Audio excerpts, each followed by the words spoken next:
Está crescendo bem rápido, disse Rashid. Vai ser um garotão.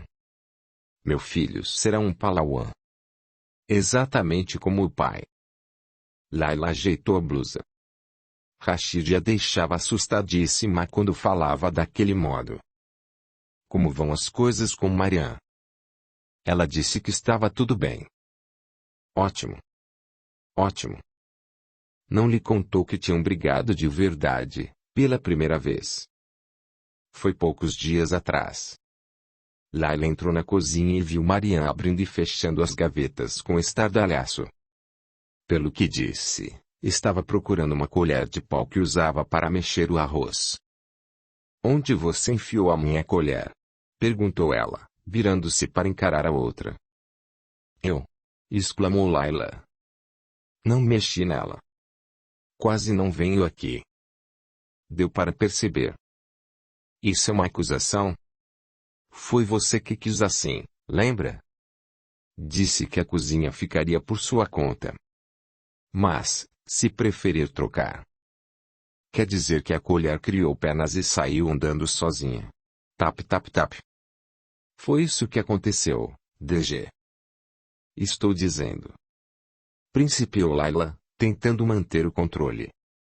Em geral, conseguia digerir o desprezo e as acusações de Marian, mas, naquele dia, seus tornozelos estavam inchados, a cabeça lhe doía e estava com uma azia terrível. Estou dizendo que talvez você tenha posto essa colher no lugar errado. No lugar errado? Exclamou Marian, abrindo uma gaveta e fazendo tilintar os talheres que estavam ali dentro. Há quanto tempo você mora aqui? Alguns meses. Pois estou nesta casa há 19 anos, Dr. Jo. Você ainda estava borrando as fraldas e eu já guardava aquela colher nesta gaveta.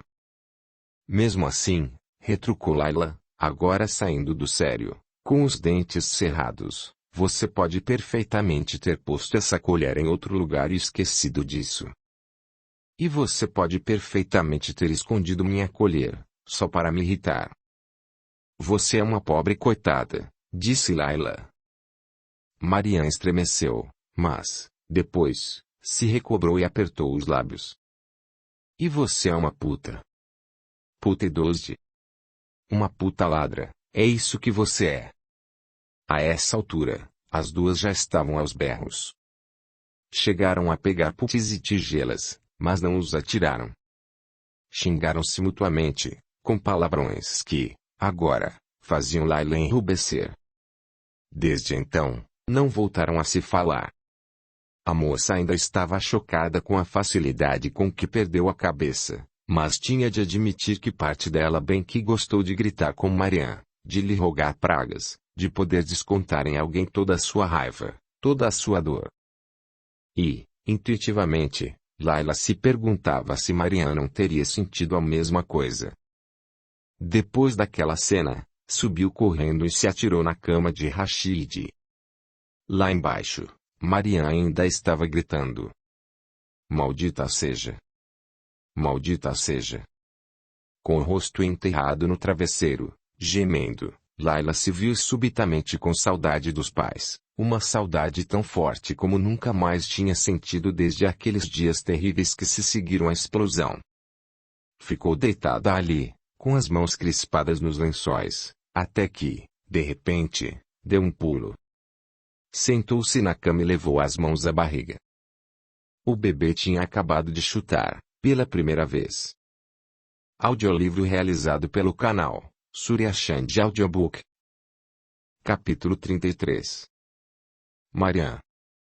Certa manhã, bem cedo, na primavera de 1993, Marian ficou parada na janela da sala vendo Rashid sair com a garota. Ela estava andando meio inclinada para a frente, curvada com aquele peso, envolvendo, com um braço protetor, a barriga bem visível sob o tecido da burca. Rashid, aflito e excessivamente cuidadoso, ia segurando o braço da mulher, guiando os seus passos como se fosse um guarda de trânsito. Primeiro, com um gesto, mandou que ela esperasse. Correu então até a entrada e a chamou, prendendo o portão com o pé para que ele não se fechasse. Quando ela o alcançou, Rashid a pegou pela mão para ajudá-la a sair. De onde estava, Mariam quase pôde ouvi-lo dizendo: "Cuidado com o degrau, minha flor, minha Gulu." Só voltaram no dia seguinte, de noitinha. Mariam viu Rashid entrar na frente. Soltou o portão um pouco cedo demais, quase deixando que batesse no rosto da garota. Cruzou o quintal a passos rápidos e Mariam notou algo em seu rosto, uma sombra que sobressaía a luz acobreada do crepúsculo. Já dentro de casa, tirou o casaco, atirando-o em cima do sofá. Ao passar roçando por ela, disse, em tom ríspido: "Estou com fome. Prepare logo o jantar." A porta se abriu. Do corredor, Mariam pôde ver a garota carregando algo embrulhado no braço esquerdo. Ainda tinha um pé do lado de fora e, com o outro, tentava segurar a porta para ela não fechar. Resmungando, curvou-se para a frente e esticou o braço, num esforço para apanhar a sacola que tinha posto no chão para prender a porta. Fazendo uma careta, ergueu os olhos e deu com Mariam parada ali. Ela, porém, virou as costas e foi para a cozinha esquentar o jantar de Rashid. "Parece que estão enfiando uma chave de fenda no meu ouvido", disse Rashid, esfregando os olhos. Estava parado na porta do quarto de Mariam, com o rosto inchado e usando apenas um turbã preso com um nó frouxo. O cabelo branco estava despenteado, todo desgrenhado. "Esse choro que não para. Não aguento mais." Lá embaixo, a moça estava andando com o bebê de um lado para outro, tentando niná-lo. "Há 2 meses que não tem uma noite de sono decente", prosseguiu ele. "O quarto todo está com cheiro de esgoto. Tem fralda com cocô por todo lado. Outro dia mesmo, pisei numa delas." Mariam sorriu por dentro, experimentando um prazer perverso. "Leve ela lá para fora", gritou Rashid, virando a cabeça na direção da escada. "Não dá para levar ela lá para fora." Por um instante, a cantiga parou. "Ela vai pegar uma pneumonia." "Estamos no verão." "O quê?" "Eu disse que está quente lá fora", respondeu ele, entre dentes, erguendo a voz. "Não vou sair com ela agora." E a cantiga recomeçou. "Juro que, às vezes, me dá vontade de botar essa coisinha numa caixa e largá-la no rio Cabul. Como fizeram com Moisés." Mariam nunca tinha ouvido chamar a filha pelo nome que lhe deram, Aziza, aquela que é querida.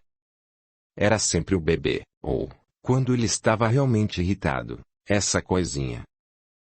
Havia noites em que Mariam ouvia os dois brigando, pé ante pé, e até a porta e ouvia Rashid reclamando do bebê, sempre o bebê.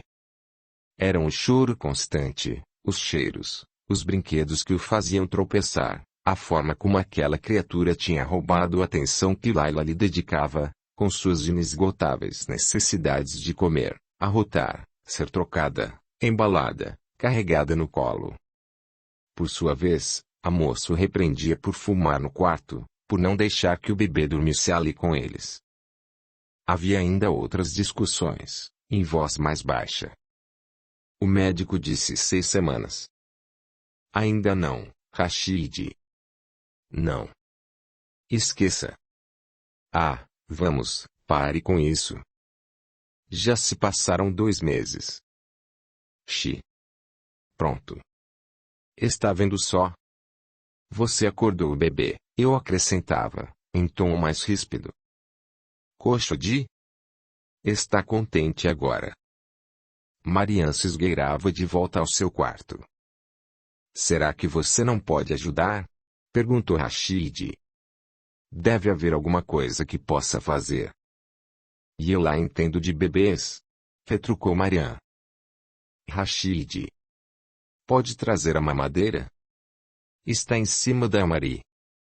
Ela não mamou." "Vou tentar a mamadeira novamente." O choro ficou ainda mais alto, cortante como um facão enfiado na carne. Essa coisinha é um verdadeiro senhor da guerra, disse Rashid, fechando os olhos. O próprio Hekmatyar. Pode acreditar, Layla pariu Gulbuddin Hekmatyar. Mariam via Layla passar os dias amamentando, embalando, correndo, andando de um lado para o outro. Mesmo quando o bebê adormecia, havia as fraldas sujas para esfregar e deixar de molho num balde com um desinfetante que, por insistência da moça, Rashid tinha comprado. As unhas tinham que ser lixadas, e havia macacões e pijamas para lavar e estender. Essas roupas, como tantas outras coisas relativas ao bebê, também tinham se tornado motivo de discórdia. Qual é o problema? Perguntou Rashid. São roupas de menino. Para um baixa. E ela por acaso sabe qual é a diferença? Paguei um bom dinheiro por isso. E, tem mais uma coisa, não gosto nada desse tom. Considere isto um aviso. Toda semana, sem falta, a moça aquecia uma panelinha de ferro, jogava ali dentro um punhado de sementes de arruda selvagem e espalhava fumaça expandida na direção de seu bebê para espantar as energias negativas. Mariam ficava exausta só de ver todo o entusiasmo da moça, e tinha de admitir, embora só para si mesma, que chegava a admirá-la por isso. Ficava fascinada a ver como os olhos daquela moça brilhavam com verdadeira adoração, mesmo pela manhã, quando estava abatida e pálida depois de passar a noite inteira embalando a filha. Tinha acessos de riso quando o bebê soltava gases. As mínimas mudanças que percebia a deixavam maravilhada e qualquer coisa que a criança fizesse a deslumbrava. Olhe. Ela está tentando pegar o chocalho. Como é esperta. Vou convocar a imprensa, observava Rashid. Toda noite, havia alguma exibição. Quando a moça insistia em lhe mostrar algo, Rashid erguia o queixo e, nitidamente impaciente, lançava um olhar de esguelha por sobre aquele nariz adunco e cheio de veiazinhas azuladas. Veja. Veja como ela ri quando estalo os dedos. Olhe só. Viu? Viu? Rashid se limitava a grunhir e voltava a se concentrar no prato de comida. Mariam lembrava que, tempos atrás, a simples presença dessa moça o deixava completamente encantado. Qualquer coisa que ela dissesse o divertia, o intrigava, fazendo erguer os olhos do prato e assentir com a cabeça. O mais estranho era que o fato de a moça ter caído em desgraça devia agradar a Mariam, lhe dar uma sensação de estar vingada. Mas não era isso que acontecia. Não era mesmo. Para seu próprio espanto, Mariam percebeu que tinha pena de Layla. Era também na hora do jantar que a moça desfiava uma longa lista de preocupações. Em primeiro lugar, vinha a pneumonia, suspeita que surgia a mínima tosse do bebê. Depois, sempre que a criança tinha diarreia, vinha o medo de que fosse disenteria. Já qualquer pintinha na pele era catapora ou rubéola. Você não devia se apegar tanto assim, disse Rashid certa noite. O que está querendo dizer com isso? Outro dia, eu estava ouvindo a Voz da América, no rádio, e eles mencionaram uma estatística interessante. Disseram que, no Afeganistão, 1 em cada 4 crianças morre antes de fazer 5 anos. Foi o que disseram. Agora, Ellis. O que foi? Onde é que você vai? Volte aqui. Volte já aqui. E olhou para Mariam com um ar inteiramente atônito. O que deu nela? Naquela noite, Mariam estava deitada quando os dois recomeçaram a brigar. Era uma noite quente e seca, típica do mês do Saratã, em Cabul. Mariam tinha aberto a janela, mas voltou a fechá-la, pois não havia nenhuma brisa que pudesse amenizar o calor, só mosquitos. Dava para sentir o ar quente subindo do chão lá fora, passando pelas tábuas rachadas e desbotadas da latrina, no quintal, subindo pelas paredes e penetrando no seu quarto. Em geral, as brigas não duravam mais que alguns minutos. Hoje, porém, Já tinha se passado meia hora e ela não apenas prosseguia como estava se intensificando. A essa altura, Rashid estava gritando. A voz da moça, meio abafada pela dele, soava hesitante e estridente. Logo o bebê começou a chorar. Nesse momento, Marian ouviu a porta do quarto se abrir violentamente. Pela manhã, viu a marca deixada pela maçaneta na parede do corredor. Estava sentada na cama quando a porta de seu quarto se abriu e Rashid entrou. Estava de cerolas e a camiseta tinha manchas amareladas de suor debaixo dos braços. E calçava chinelos de dedo. Nas mãos, trazia um cinto, aquele de couro marrom que tinha comprado para se unir com a moça, e havia enrolado no pulso a ponta perfurada. Você sabe muito bem que a culpa é toda sua, esbravejou ele, avançando para a mulher. Marian se levantou da cama e começou a recuar. Instintivamente, cruzou os braços diante do peito, onde ele geralmente batia primeiro. Do que você está falando? Balbuciou ela. Ela me disse não. Isso é coisa sua. Sei que está ensinando isso a ela.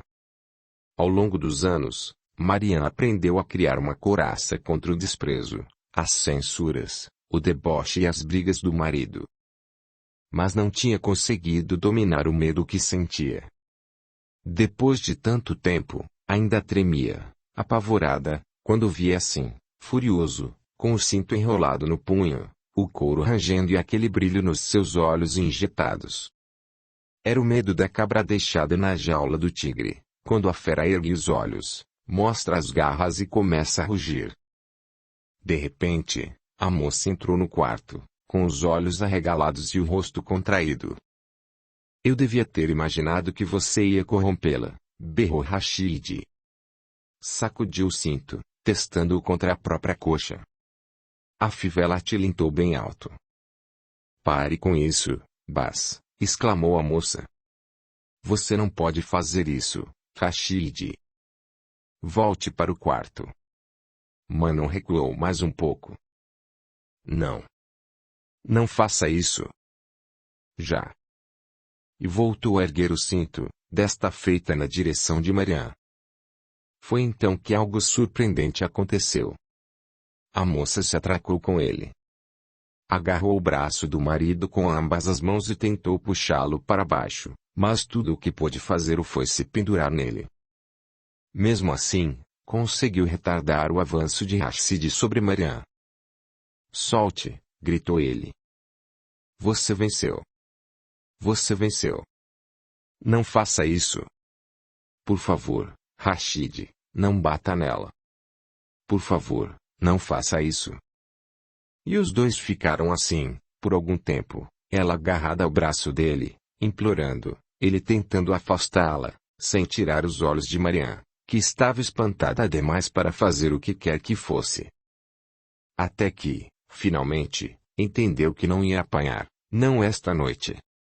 Ele tinha conseguido o que queria. Ficou parado ali ainda por alguns instantes, com o braço erguido, o peito arfando, uma fina camada de suor lhe cobrindo a testa. Lentamente, Rashid foi baixando o braço.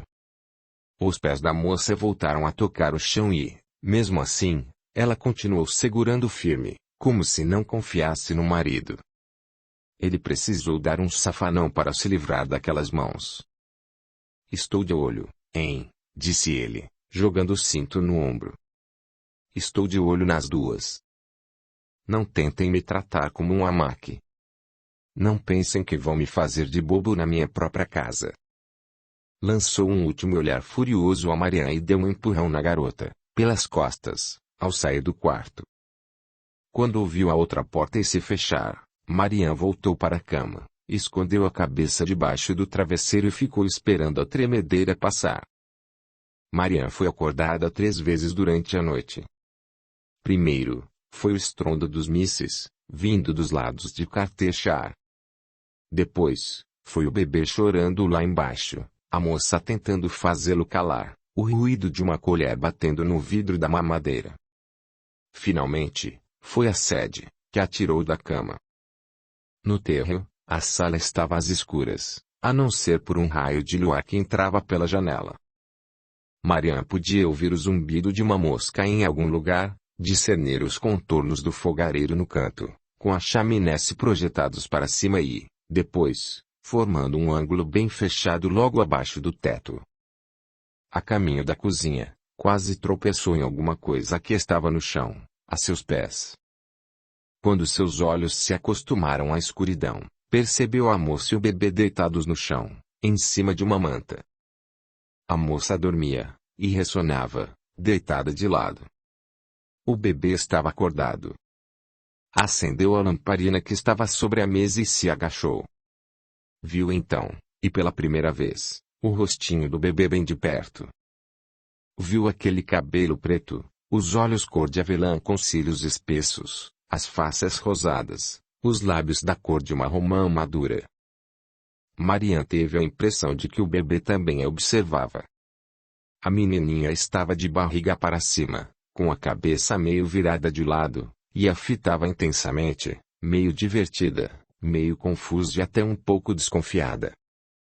Marian chegou a pensar que o seu rosto pudesse assustá-la, mas, quando a criança deu um gritinho de felicidade, soube que sua presença tinha sido aprovada. "Xi", sussurrou, então. "Assim você acorda sua mãe, embora ela seja meio surda." O bebê cerrou o punho. Depois, ergueu a mão, voltou a baixá-la e acabou conseguindo levá-la à boca. Mesmo com a mão toda enfiada ali dentro, a menininha lhe sorriu com bolhazinhas de cuspe brilhando em seus lábios. Ora, vejam só que triste figura sua, vestida assim como um menino. E toda embrulhada, apesar do calor. Não admira que ainda esteja acordada. Puxou então o cobertor que a cobriu e ficou horrorizada ao ver mais um, por baixo do primeiro. Estalou a língua e tirou este outro também.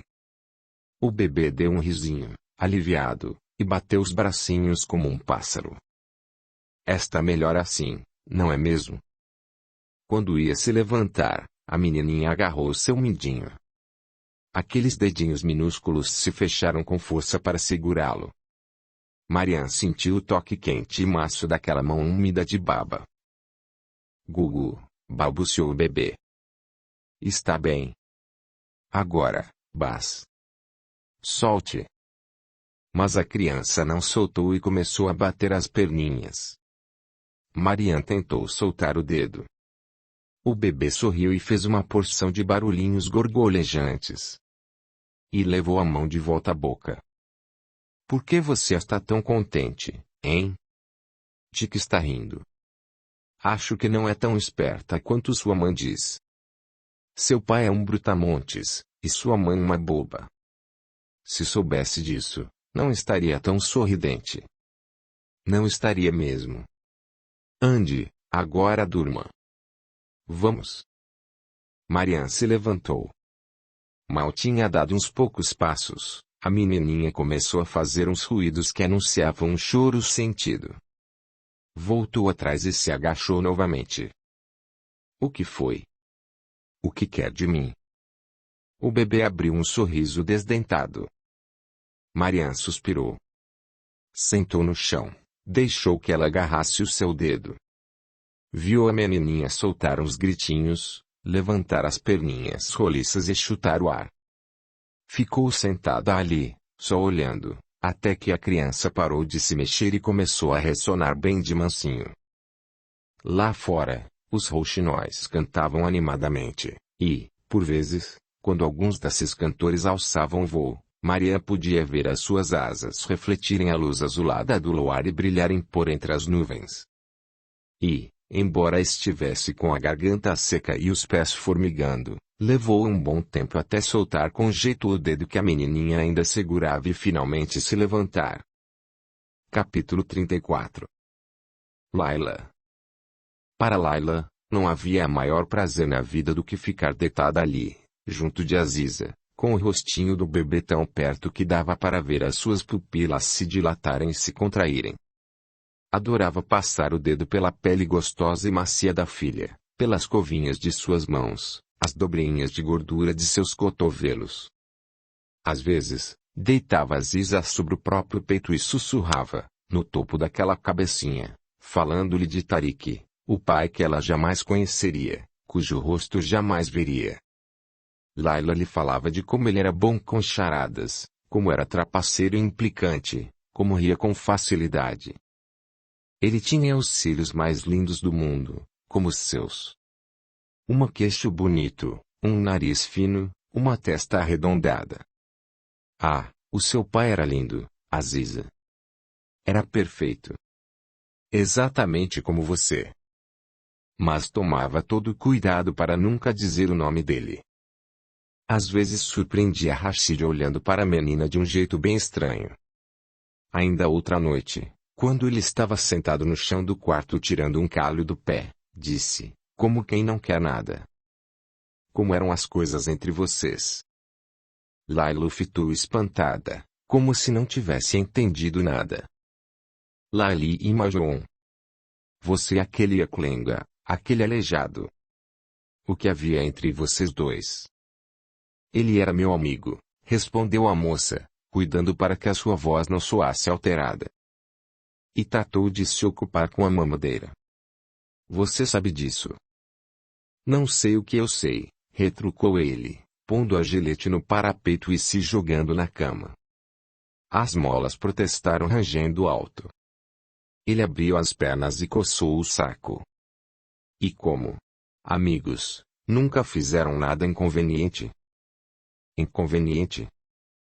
Rashid deu um sorriso descontraído, mas Layla podia sentir o seu olhar frio, vigilante. Bom, vejamos. Ele alguma vez lhe deu um beijo? Ou, quem sabe, pôs a mão onde não devia? Layla reagiu com um ar, ao menos era o que pretendia, indignado. O coração lhe batia na garganta. Ele era como um irmão para mim. Afinal, era um amigo ou um irmão? Ambas as coisas. L. Qual das duas? As duas. Mas irmãos são criaturinhas curiosas. É isso mesmo. Às vezes, um irmão deixa a irmã ver seu pau, e a irmã. Você me dá nojo, disse Layla. Então nunca aconteceu nada. Nunca mais quero falar sobre isso. Rashid balançou a cabeça, contraiu os lábios e assentiu. As pessoas falavam, sabe? Lembro bem disso. Diziam todo tipo de coisas a respeito de vocês dois. Mas, já que você está dizendo que não aconteceu nada. Layla decidiu fitá-lo. Rashid encarou por um tempo penosamente longo, sem piscar, fazendo com que os nós de seus dedos ficassem esbranquiçados pela força com que suas mãos seguravam a mamadeira, e a moça precisou de um esforço sobre-humano para não fraquejar. Estremeceu ao pensar no que ele faria se viesse a descobrir que ela o estava roubando.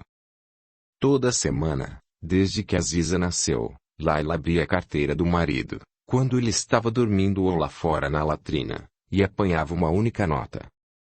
Às vezes, quando não havia muito dinheiro ali, pegava apenas 5 afegães ou não pegava nada, temendo que ele pudesse perceber. Já quando a carteira estava mais cheia, apanhava uma nota de 10 ou de 20, e, certa feita, chegou até a apanhar 2 de 20. Escondia aquele dinheiro num bolso que havia costurado no forro de seu casacão quadriculado. Tentava imaginar qual seria a reação de Rashid se soubesse que ela estava planejando fugir na primavera, ou, o mais tardar, no verão. Até lá, esperava ter juntando uns 1000 afegães, ou mais, e gastaria metade disso com a passagem de Cabul a Peshawar. Quando o momento estivesse se aproximando, levaria a aliança a uma casa de penhores, juntamente com algumas outras joias que o marido tinha lhe dado no ano anterior, quando ela ainda era malika desse palácio. Bem, mas, de qualquer forma, disse ele enfim, tamborilando com os dedos na barriga, você não pode reclamar. Sou seu marido. E maridos se perguntam esse tipo de coisas. Em todo caso, ele teve sorte de morrer como morreu, pois, Se estivesse por aqui eu pusesse as mãos nele. Sugou o ar por entre os dentes cerrados e abanou a cabeça. E aquela história de não falar mal dos mortos? Na minha opinião, tem gente que nunca está morta o bastante, disse ele. 2 dias depois, ao acordar, Layla encontrou, junto à porta de seu quarto, uma pilha de roupinhas de bebê dobradas com todo cuidado. Entre elas, um vestido rodado com peixinhos cor-de-rosa pregados no corpete, um vestido de lã azul, estampado de flores, com luvas e meias combinando, um pijama amarelo de bolinhas laranja, e uma calça verde de algodão com um babadinho na bainha. Está circulando o boato, disse Rashid na hora do jantar, estalando os lábios, sem nem perceber a presença de Aziz ou o pijama que a menina estava usando, que Dostum vai se bandear para o lado de Hikmatyar. Massoud vai cortar um dobrado para enfrentar esses dois juntos. E não podemos esquecer os Hazaras. Serviu-se da berinjela em conserva que Manan tinha preparado no verão, e prosseguiu. Tomara que seja apenas um boato porque, se for verdade, a guerra que estamos vendo agora vai parecer um piquenique de sexta-feira em Pagmã, comentou ele, gesticulando com a mão engordurada. Mais tarde, na cama, deitou-se sobre ela e se aliviou às pressas, sem dizer uma palavra, inteiramente vestido, a não ser pelo tumbão que não tinha tirado, mas simplesmente baixado até os tornozelos. Quando terminou aquele sacolejar frenético, rolou para um lado e pegou no sono em poucos minutos. Layla saiu do quarto e encontrou Mariana na cozinha, agachada, limpando 2 trutas. Ao seu lado, uma vasilha com arroz de molho. A cozinha estava cheirando a cominho e a fumaça, a cebola refogada e a peixe. A moça sentou num canto, envolvendo os joelhos com a borda do vestido. Obrigada, disse. Mariana pareceu notá-la. Acabou de limpar a primeira truta e pegou a segunda. Com uma faca serrilhada, cortou as nadadeiras, depois, virou o peixe e abriu sua barriga da cauda até as guelras, com uma prática incrível. Layla viu enfiar o polegar na boca do animal, bem abaixo da mandíbula inferior, e, com um único puxão, remover guelras e entranhas. As roupinhas são lindas. Não me serviam de nada, resmungou Mariana. Pôs o peixe num jornal lambuzado de um líquido viscoso e acinzentado e lhe cortou a cabeça. Ou em um para sua filha, ou para as traças. Onde aprendeu a limpar peixe desse jeito? Quando eu era criança, morava perto de um riacho. E pescava. Nunca pesquei. Não tem mistério algum. E só esperar. Layla viu cortar a truta já limpa em 3 pedaços. Foi você mesma quem fez essas roupas? Mariana assentiu. Quando? Na primeira vez que engravidei, respondeu a outra, lavando os pedaços do peixe numa tigela com água. Ou na segunda? Há 18, talvez 19 anos. De qualquer forma, muito tempo atrás. Como já disse, elas nunca tiveram serventia para mim. Você é uma ótima caiate. Não poderia me ensinar a costurar? Mariana pôs os pedaços de truta já lavados numa tigela limpa. Com as mãos pingando, ergueu a cabeça e olhou para Layla, fitando-a como se fosse a primeira vez. Na outra noite, quando ele... Nunca ninguém tinha me defendido antes, disse ela. Layla observou o rosto desfeito de Mariana, as pálpebras formando pregas cansadas, os vincos profundos que lhe cercavam a boca, e era também como se visse aquela mulher pela primeira vez. E, pela primeira vez, não era o rosto de uma adversária que estava à sua frente, mas sim o de uma mulher que sofria calada, que aceitava as imposições sem protestar, que se submetia a um destino que era preciso suportar. Se continuasse nessa casa, quem sabe aquele não seria o seu rosto daqui a uns 20 anos? Não podia permitir, disse Layla. Na minha casa, ninguém fazia coisas assim. Esta é a sua casa, agora. É melhor ir se acostumando. Não é isso. Nunca. Sabe que ele vai se voltar contra você, não sabe? Prosseguiu Marian, enxugando as mãos num pano. E não vai demorar muito. E olhe que você lhe deu uma filha. Portanto, o seu pecado é mais fácil de perdoar do que o meu. Sei que está frio lá fora, disse Laila, se levantando. Mas que tal as duas pecadoras tomarem uma xícara de chá no quintal? Não posso, respondeu Marian, decididamente surpreendida.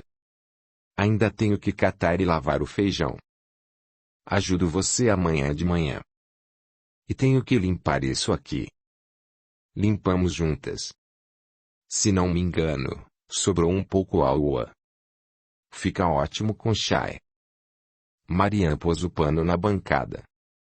Laila notou alguma ansiedade no jeito como ela baixou as mangas, ajeitou o hijab, pôs uma mecha de cabelo para trás.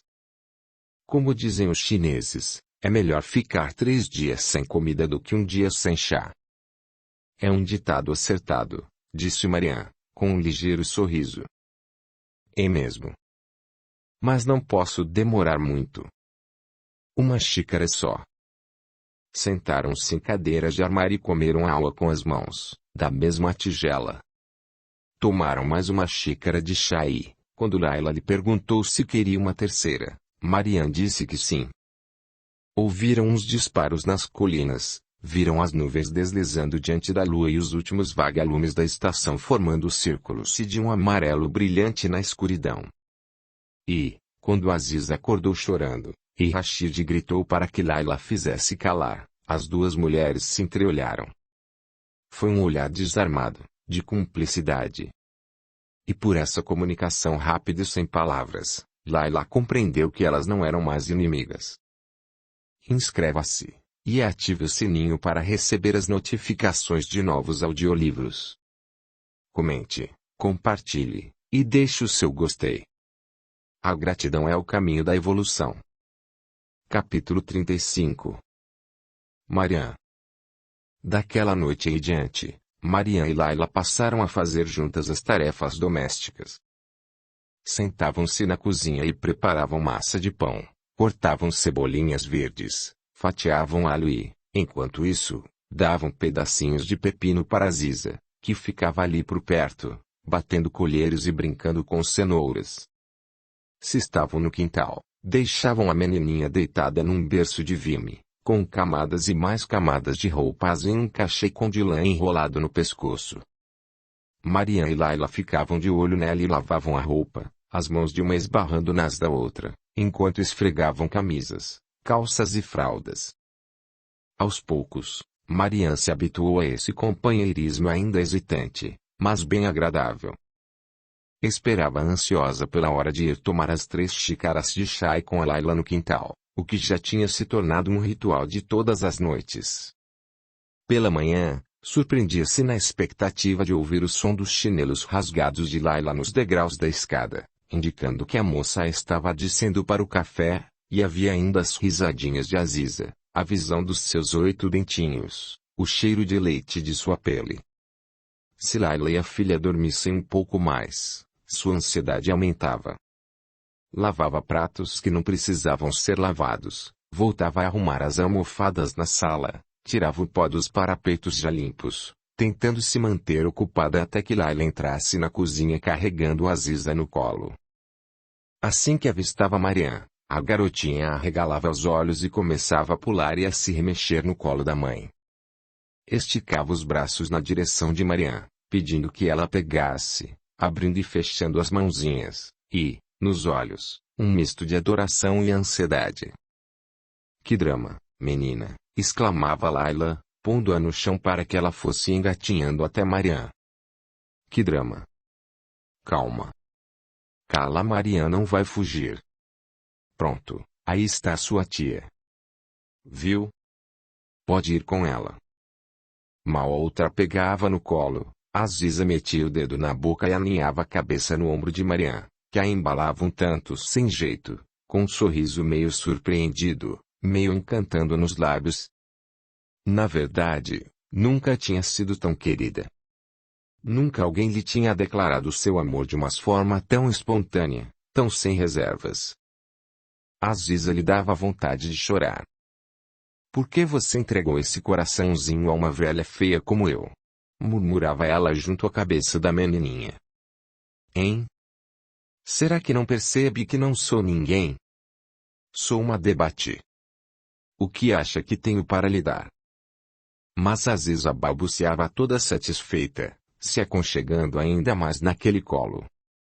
E, quando isso acontecia, Mariam se desmanchava. Seus olhos se enchiam de lágrimas. Seu coração pulava de alegria. E ela ficava deslumbrada ao ver que, depois de tantos anos do mais absoluto desamparo, tinha encontrado, naquela criaturinha, a primeira ligação verdadeira numa vida em que todas as relações tinham sido falsas ou não tinham dado certo. Bem no início do ano seguinte, em janeiro de 1994, Dostum efetivamente mudou de lado. Uniu-se a Gulbuddin Hekmatyar e se instalou perto de Balaissar, as muralhas da velha cidadela que dominavam a cidade do alto das montanhas Koishir da Oasa. Juntas, as duas facções atacaram as forças de Masoud e Rabbani, no Ministério da Defesa e no Palácio Presidencial. De ambas as margens do rio Cabul, os dois lados se alternavam em disparos, uns contra os outros. As ruas se encheram de corpos, vidro e pedaços de metal retorcidos. Os saques e os assassinatos eram frequentes e, cada vez mais, ocorriam estupros, usados como forma de intimidar a população civil e recompensar os milicianos. Mariam ouviu falar de mulheres que se matavam por medo de serem estupradas, e homens que, em nome da honra, matavam esposas e filhas que houvessem sido estupradas pelos milicianos. Aziza gritava quando os morteiros explodiam. Para distraí-la, Mariam espalhava grãos de arroz pelo chão, formando uma casa, um galo ou uma estrela, e deixava que a menina desmanchasse tudo. Desenhava elefantes, daquele jeito que Jalil tinha lhe ensinado, com um único traço, sem tirar a caneta do papel uma vez sequer.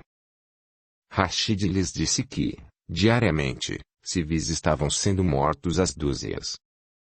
Os hospitais e as lojas de material médico estavam sendo bombardeados. Veículos transportando suprimentos de comida eram impedidos de entrar na cidade, atacados a tiros, de surpresa. Mariam se perguntava se Herat também estaria sendo atacada aí, se estivesse, o que seria feito do Mullah Faizullah, caso ainda fosse vivo, e de Bibiju, com todos os seus filhos, noras e netos. E, é claro, de Jalil. Será que ele estava escondido, como ela própria?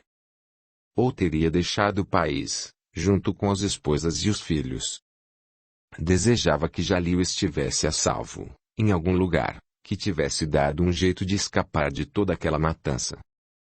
Por uma semana, Rashid foi obrigado a ficar em casa.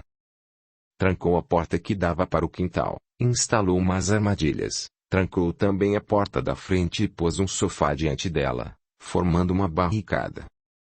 Ficou andando pela casa, para um lado e para o outro, fumando, espiando pela janela, limpando o revólver, carregando a arma, preparando-a para ser usada.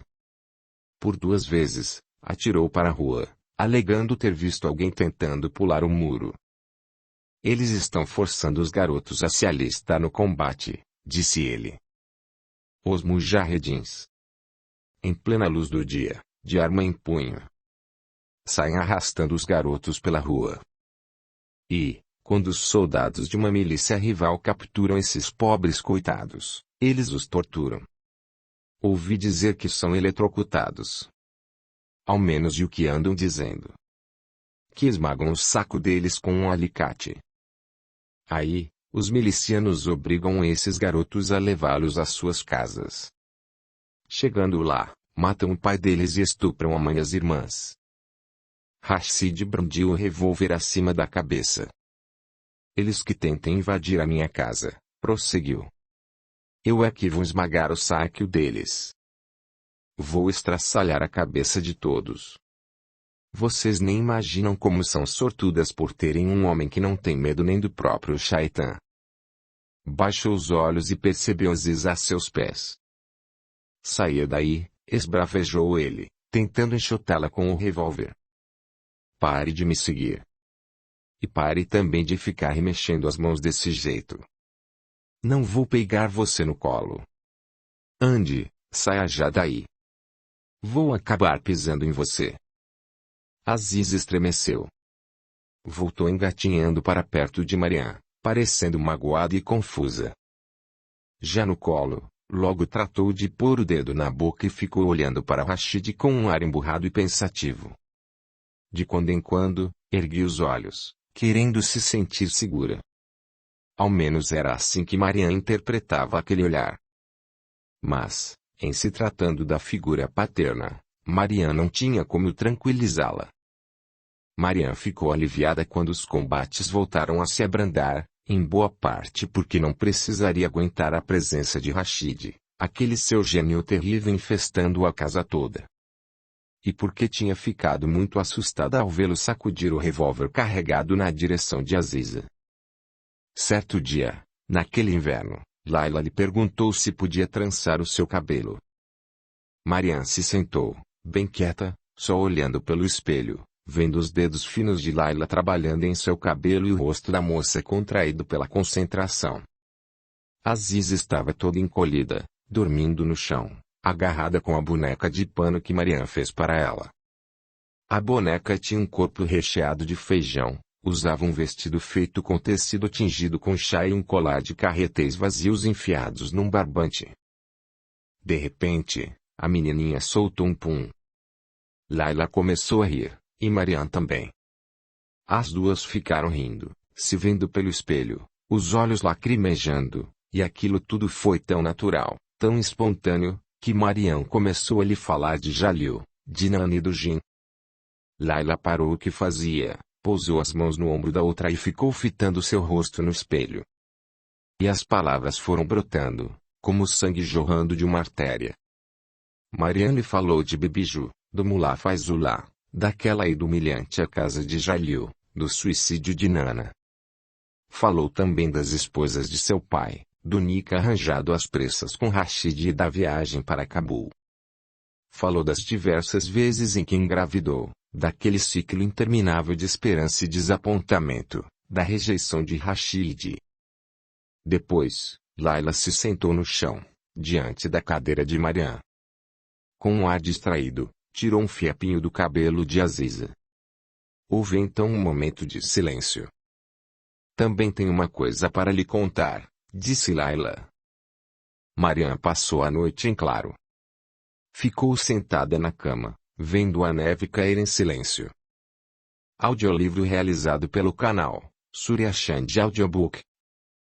As estações chegaram e se foram. Em Cabul, presidentes foram empossados e assassinados, um império foi derrotado, velhas guerras terminaram e outras começaram. Mas Mariam mal se deu conta disso tudo, pouco lhe importava. Tinha passado todos aqueles anos mergulhada num cantinho da própria mente. Um local estéril e árido, para além do desejo e do sofrimento, do sonho e da desilusão. Ali, o futuro não contava. E o passado só continha uma certeza. O amor era um erro nocivo, e sua cúmplice, a esperança, uma ilusão traiçoeira. E, onde quer que brotassem essas duas flores venenosas, Mariam as arrancava. Arrancava e jogava fora, antes que criassem raízes. De algum modo, porém, nos últimos meses, Laila e Aziza, que, afinal, eram um arame, como ela mesma, passaram a fazer parte do seu mundo e, agora, sem elas, aquela vida que tinha tolerado por tanto tempo de repente lhe parecia insuportável. Aziza e eu vamos embora na primavera. Venha conosco, Mariam. Os anos não tinham sido bons para com ela. Mas, talvez, anos melhores estivessem por vir, pensou Mariam. Uma nova vida, uma vida em que pudesse encontrar as coisas boas que, segundo Nana, uma arame jamais chegaria a experimentar. Inesperadamente, duas novas flores haviam brotado em sua vida e, olhando a neve caindo brandamente, Marian se lembrou do Mulafá Zulá desfiando as contas de seu tesbê, inclinado e sussurrando com aquela sua voz branda e trêmula. Mas foi Deus quem as plantou, Marianjo. E a sua vontade é que você cuide delas. Esta é a sua vontade, minha filha. Capítulo 36. Laila.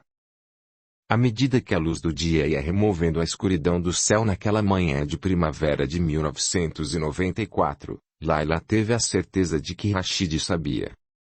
E de que, a qualquer momento, ele viria tirá-la da cama perguntando se ela acreditava mesmo que ele fosse um perfeito car, um burro que nunca descobriria nada. Mas ouviu o azan, vindo do alto dos minaretes, e logo o sol estava batendo nos telhados, os galos estavam cantando e nada de extraordinário aconteceu. Podia ouvi-lo agora, no banheiro, o aparelho de barbear batendo na borda da pia. Depois, andando lá embaixo, esquentando o chá. O tilintar das chaves. E lá estava ele atravessando o pátio, empurrando a bicicleta. Foi espiar por uma fresta nas cortinas da sala. Viu Rashid se afastar, pedalando, grandalhão numa bicicleta pequena, com o sol da manhã reluzindo no guidão. Laila. Era Marian, parada no vão da porta. Laila percebeu que a outra também não tinha dormido. Será que também tinha passado a noite toda oscilando entre momentos de euforia e crises de uma ansiedade tão forte que chegava a deixar a boca seca? Vamos embora daqui a meia hora, disse Laila.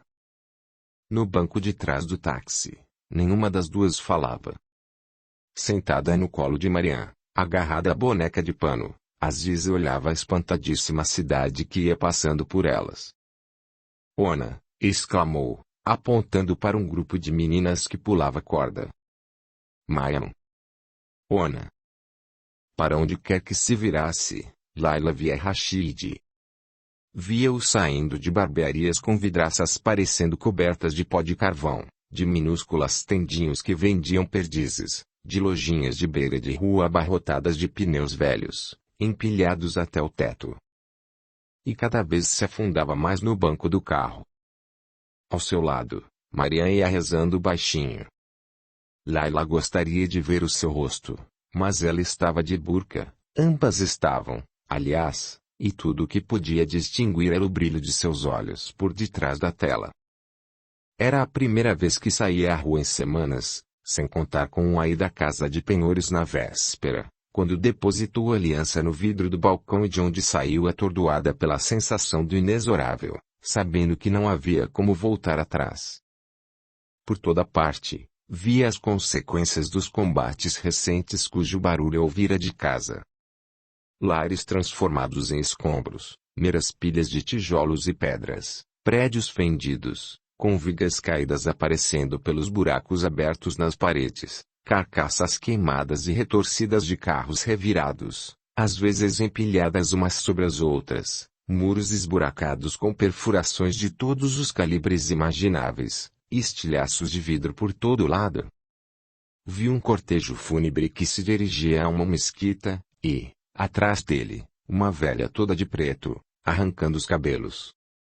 Passaram por um cemitério repleto de túmulos de simples pedras empilhadas, com bandeiras já esfarrapadas dos shahids tremulando ao vento. Laila estendeu a mão por cima da mala e segurou a maciez do braço da filha. Na estação rodoviária da Porta de Lahore, perto de Pul Mahmud Khan, na zona leste de Cabul, havia uma fileira de ônibus parados ao longo do meio-fio. Homens de turbantes circulavam atarefados, pondo trouxas e caixotes no alto dos ônibus, amarrando malas com cordas. Dentro da estação, homens faziam fila diante do guichê. Mulheres de burca, formando grupinhos, conversavam, com seus pertences empilhados no chão a seus pés. Havia bebês no colo e crianças eram repreendidas por terem se afastado demais. Milicianos mujahedins patrulhavam a estação e as calçadas, gritando breves ordens aqui e ali. Usavam botas, pacôs e fardas verdes empoeiradas. Todos tinham um Kalashnikov. Laila se sentia vigiada. Não encarava ninguém, mas tinha a impressão de que todos ali sabiam o que estava acontecendo, que todos desaprovavam o que Mariam e ela estavam fazendo. Está vendo alguém? Perguntou Laila. Estou procurando, respondeu Mariam, ajeitando Aziza no colo. Laila não ignorava que este seria o primeiro passo arriscado. Encontrar um homem que pudesse se passar por um membro da família. A liberdade e as oportunidades que as mulheres tiveram entre 1978 e 1992 eram agora coisa do passado. Laila ainda se lembrava de seu pai dizendo que aqueles anos de governo comunista eram uma boa época para ser mulher no Afeganistão. Desde que os mujahedins assumiram o poder, em abril de 1992, o nome do país passou a ser Estado Islâmico do Afeganistão. A Suprema Corte do governo de Rabbani era formada agora por mulás de linha dura que trataram de eliminar todos os decretos do período comunista que fortaleciam a posição das mulheres e de substituí-los por determinações baseadas na Sharia, as estritas leis islâmicas segundo as quais as mulheres têm que andar cobertas, são proibidas de viajar sem a companhia de um parente de sexo masculino, são punidas por apedrejamento se cometerem adultério. Se bem que, nas atuais circunstâncias, a aplicação de tais leis era, na melhor das hipóteses, esporádica. Seria muito mais rígida, comentou Laila certa feita, se eles não estivessem tão ocupados se matando entre si. E nos matando também. O segundo passo arriscado da viagem seria quando chegassem ao Paquistão. Já abarrotado com quase 2 milhões de refugiados afegãos, o país havia fechado a fronteira com o Afeganistão em janeiro daquele mesmo ano. Laila ouviu dizer que só podiam entrar aqueles que tivessem visto. Mas a fronteira era permeável, sempre foi, e Laila sabia que centenas de afegãos continuavam entrando no Paquistão, seja graças a suborno, seja comprovando razões humanitárias, e também havia a possibilidade de contratar alguém para fazê-las atravessar. Quando chegarmos lá, daremos um jeito, foi o que disse. Que tal aquele ali? Indagou Mariam, apontando com o queixo. Não parece muito confiável. E aquele outro? É velho demais. E está viajando com mais 2 homens. Laila acabou vendo alguém, sentado num banco do lado de fora da estação. Estava acompanhado de uma mulher que usava um véu e tinha um menininho de gorro, mais ou menos da idade de Aziza, sentado no colo. Era alto e magro, barbudo e trajava uma camisa de colarinho aberto e um modesto paletó cinzento com alguns botões faltando. Espere aqui, disse ela, e, ao se afastar, ouviu que Mariam murmurava uma oração. Quando chegou perto do homem, ele ergueu os olhos, protegendo-os do sol com a mão. Desculpe, irmão, mas está indo para Peshawar. Estou, respondeu ele, semicerrando os olhos. Talvez pudesse nos ajudar. Poderia nos fazer um favor? Ele entregou o menino à esposa e se afastou um pouco com Laila. Do que se trata, Anshira? Aqueles olhos brandos, aquele rosto bondoso lhe deram coragem. Então, contou-lhe a história que tinha combinado com Mariam. Disse que era viúva, e que, além da mãe e da filha, não tinha mais ninguém em Cabul. Estava indo para Peshawar, morar com o tio. E quer vir junto com minha família, disse o homem. Sei que é zamate para vocês. Mas você me pareceu um homem decente e... Não se preocupe, Anshira. Eu entendo. Não é problema algum. Vou comprar suas passagens. Obrigada, irmão.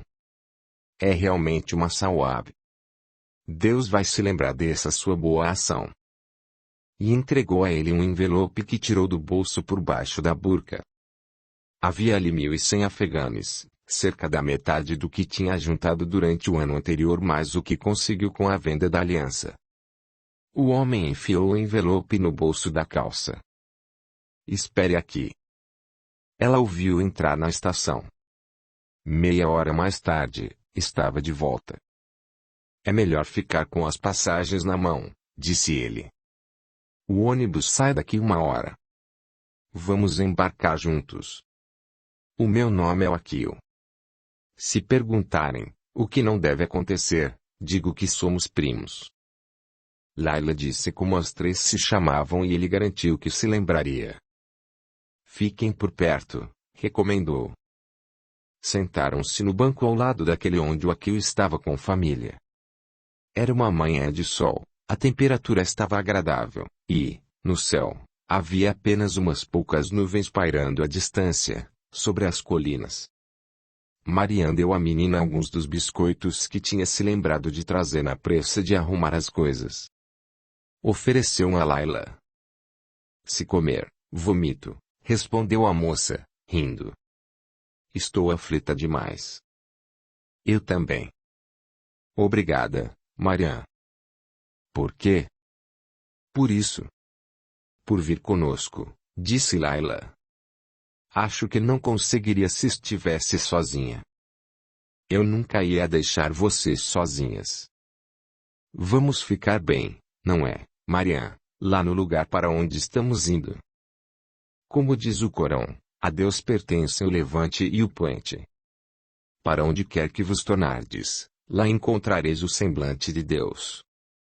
Bove, exclamou Aziza, apontando para um ônibus. Bove, Marian.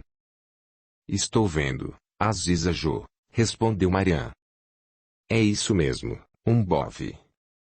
Logo, logo vamos embarcar num deles.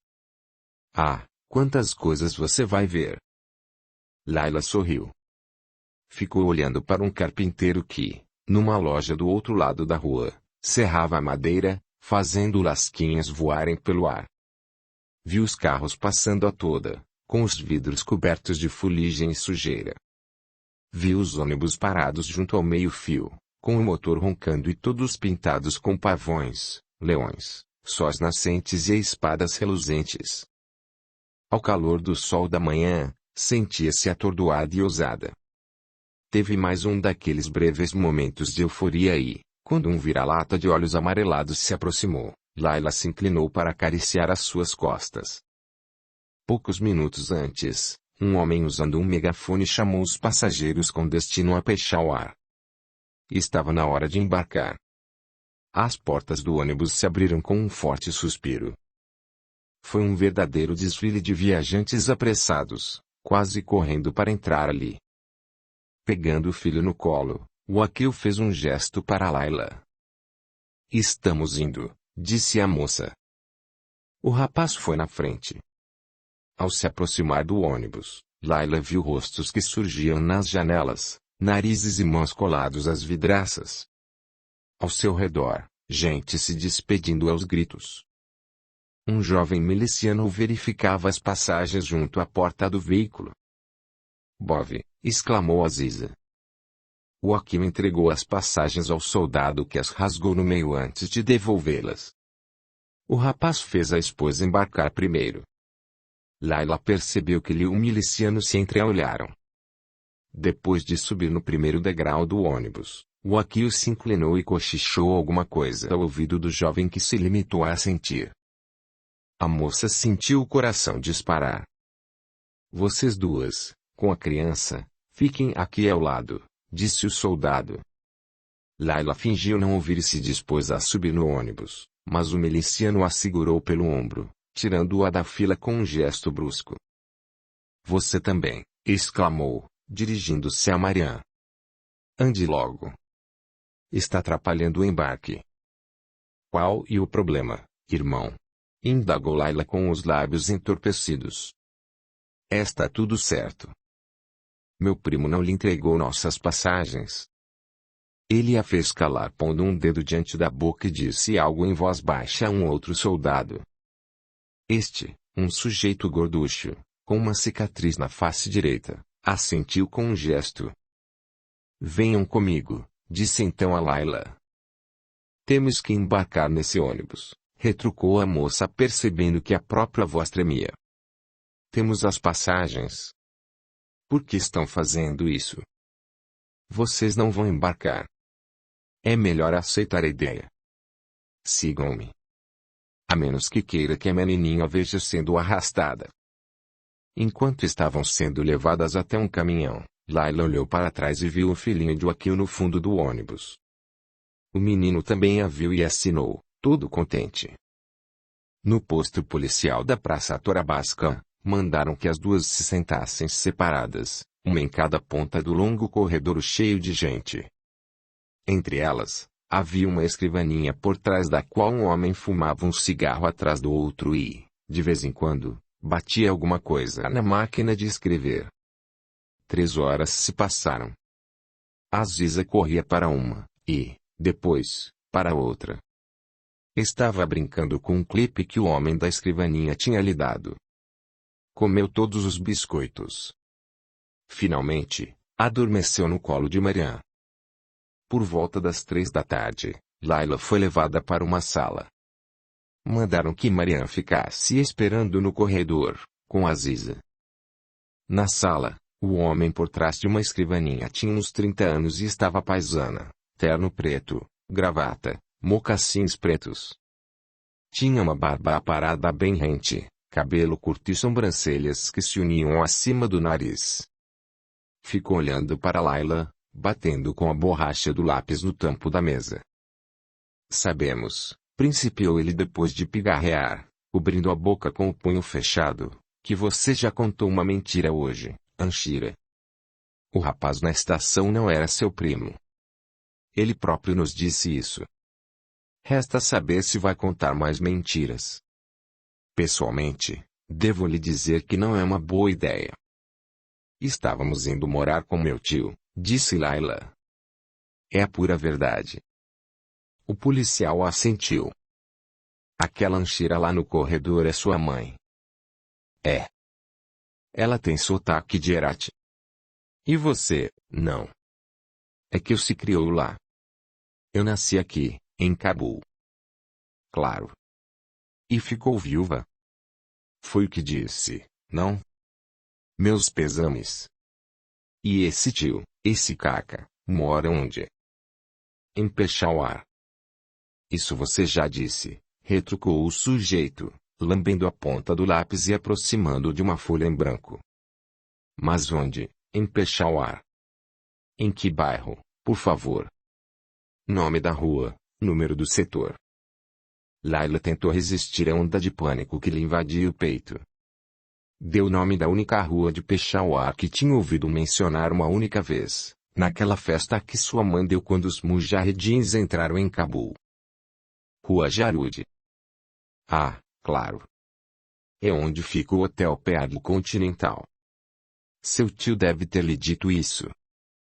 Layla agarrou a oportunidade e confirmou. Exatamente.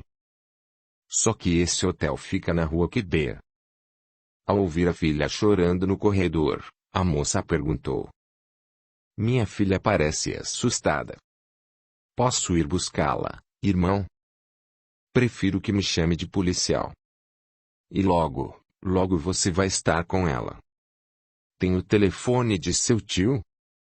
Tenho. Ou melhor, tinha. Eu. Mesmo por trás da burca, Layla não se sentia protegida contra aqueles olhos penetrantes. Estou tão chateada. Acho que o esqueci. O homem suspirou. Perguntou o nome do tio e o de sua mulher. Quantos filhos tinha? Como se chamavam? Onde ele trabalhava? Que idade tinha?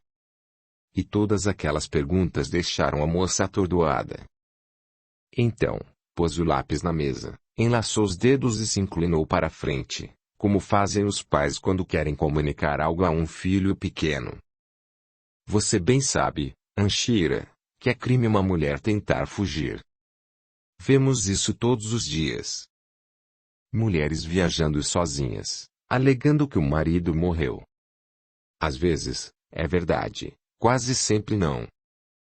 Você pode ser presa por estar fugindo. Acho que entende isso, não é mesmo? Deixe-nos ir, policial. Viu o nome dele escrito no distintivo da lapela, policial Raman. Honre o significado de seu nome e tenha misericórdia. Que importância tem para o senhor duas pobres mulheres irem embora? Que mal haveria em nos liberar? Não somos criminosas. Não posso. Eu lhe imploro, por favor. É uma questão de Kanum, Anshira. A lei é a lei, retrucou Ramã, dando à voz um tom grave e assumindo ares de importância. A minha função é manter a ordem, entende? Apesar do desespero que sentia, Layla quase riu. Era incrível ele usar aquela palavra depois de tudo que as facções mujahedins vinham fazendo. Todos os assassinatos, os saques, os estupros, as torturas, as execuções, os bombardeios, os milhares de mísseis lançados de um lado e de outro, sem fazer caso de toda aquela gente inocente que morria em meio ao fogo cruzado. Ordem, mas mordeu a língua. Se o senhor nos mandar voltar, disse ela, de mansinho, nem sei o que ele fará conosco. Ao dizer isso, percebeu o esforço que o sujeito fazia para não desviar os olhos. O que um homem faz dentro de casa é problema dele, observou o policial. E, nesse caso, onde fica a lei, policial Ramã? Perguntou ela, com os olhos marejados de tanta raiva. O senhor estará lá para manter a ordem. A nossa política é não interferir em assuntos de família, Anshira. Claro. Quando isso beneficia o homem. E o que está acontecendo não é um assunto de família, como o senhor diz. Não é? Ele empurrou a cadeira, se levantou e ajeitou o paletó. Pelo que vejo, essa entrevista está encerrada. Devo dizer, Anshira, que você está em maus lençóis. Sem dúvida alguma. Agora, faça o favor de esperar lá fora, pois vou ter uma palavrinha com sua. Seja lá o que ela for. Layla começou a protestar, chegou a gritar, e ele teve que chamar dois outros homens para retirá-la da sala. A entrevista com Marianne durou apenas alguns minutos. Quando ela saiu da sala, parecia muito abalada. Ele fez tantas perguntas. Disse. Sinto muito, Layla Jo. Não sou tão esperta quanto você. Ele fez tantas perguntas que eu não soube o que dizer. Sinto muito. A culpa não é sua, Marianne, retrucou Layla, desanimada. É minha. Tudo culpa minha. Só minha. Já passava das 6 da tarde quando o carro da polícia parou diante da casa. Mandaram que Layla e Marianne ficassem esperando no banco de trás, sob a vigilância de um soldado mujahide que estava no banco do carona. Quem saiu do carro foi o motorista. Bateu a porta, falou com Rashid e fez sinal para que elas viessem. Bem-vindas de volta a casa, disse o soldado do banco da frente, acendendo um cigarro. Você, disse Rashid, dirigindo-se a Marianne, espere aqui. Ela obedeceu, sentando-se quietinha no sofá. Vocês duas, lá para cima.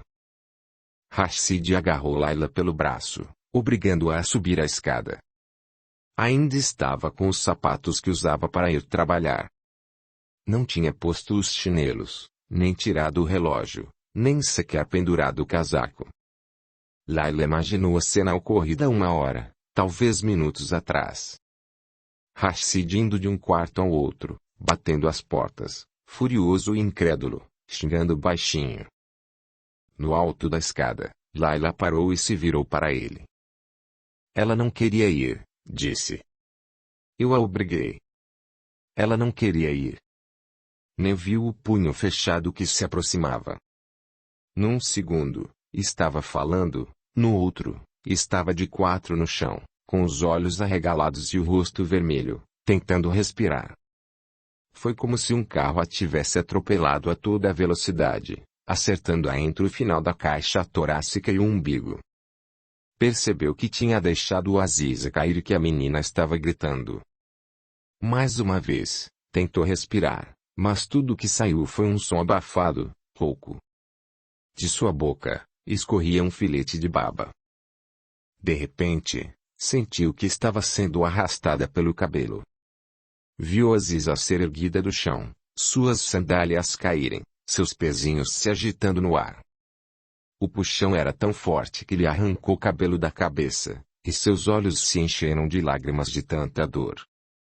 Viu que lhe empurrou com o pé a porta do quarto de Mariam, atirou a menininha na cama e só então soltou seu cabelo.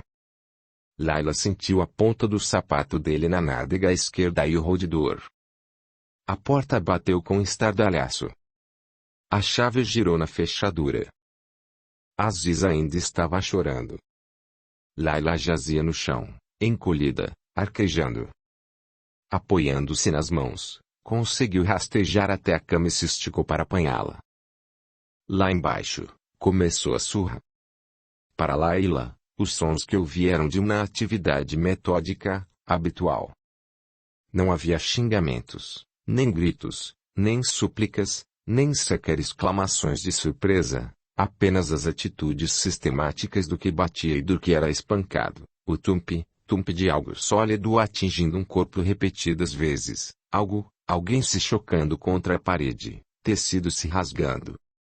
De quando em quando, ouvia passos apressados, uma perseguição calada, móveis que caíam, vidro que se quebrava, e as pancadas que recomeçavam. Pegou Aziza no colo. Sentiu algo quente no vestido. A menina tinha feito xixi. No andar de baixo, a correria e a perseguição finalmente cessaram. O som que ouviu parecia o de um soquete acertando repetidas vezes um bife. Laila ficou embalando a filha até aquele barulho parar e, quando ouviu a porta se abrindo e batendo, pôs Aziza no chão e espiou pela janela. Viu Rashid empurrando Mariam pela nuca, jardim afora. Ela estava descalça e recurvada. Havia sangue nas mãos dele, no rosto dela, em seu cabelo, escorrendo pelo pescoço e pelas costas. Sua camisa tinha sido rasgada de alto a baixo. Eu sinto tanto, Mariam! Exclamou Laila por trás da vidraça. Viu Rashid empurrar a mulher para dentro do galpão de ferramentas. Depois, ele próprio entrou ali e saiu carregando um martelo e várias tábuas. Fechou a porta da cabana, tirou uma chave do bolso e trancou o cadeado. Testou a porta, deu a volta na construção e apanhou uma escada.